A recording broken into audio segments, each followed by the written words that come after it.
వయసులు వారసత్వం, పటేల్ పట్వారీల వారసులు వీళ్ళు. అదే కదా దొర, బాంచంద్ర కాల్ముక్త, ఆ దొరల కుటుంబమే కదా. రావు అంటేనే దొర. అక్కడ ఆ దొరల కుటుంబంలో ఏముంటది వారసత్వం, కొడుకులకి ఇస్తారు, కూతుళ్ళకి ఇయ్యరు.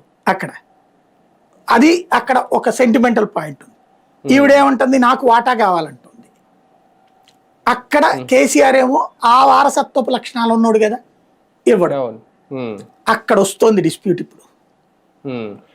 కానీ ఒకటి సార్, నిజంగా కాంగ్రెస్ తో రాయబారం నడిపారా?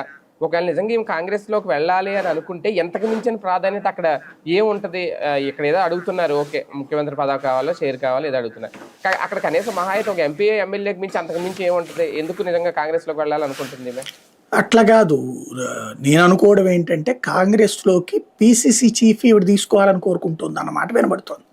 అబ్బో. అందుకనినే మహేష్ గౌడ్ కూడా అడ్డుపడింది. వాస్తవంగా అయితే కనుక రేవంత్ రెడ్డి తీసుకొచ్చేసేవాడు, కానీ ఈవిడ పిసిసి చీఫ్ అంటే రేవంత్ కూడా తలనొప్పి రేపటి నుంచి. అవును, ఈవిడ అధిష్టానంతో ఇదయ్యేసి ఇప్పుడు అడ్డుపడింది రేవంత్ మహేష్ గౌడ్ ఇద్దరు కూడా. వాస్తవంగా పరస్పర బెనదుర్వాలు ఇద్దరు కూడా కలిసి ఈవిడ విషయంలో వద్దన్నారని.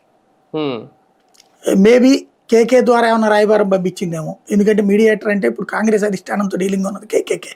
అక్కడ కాంగ్రెస్ లో చేరాడు కదా ఆయన. ఆ విధంగా జరిగిందా, లేకపోతే ఇంకెవరి ద్వారా మీనాక్షి నటరాజన్ ఇప్పుడు వచ్చింది కదా, ఆవిడ ద్వారా కబురు చేసిందేమో. బేసిక్ గా ఈవిడికి ఏంటంటే బీజేపీ మీద ఒక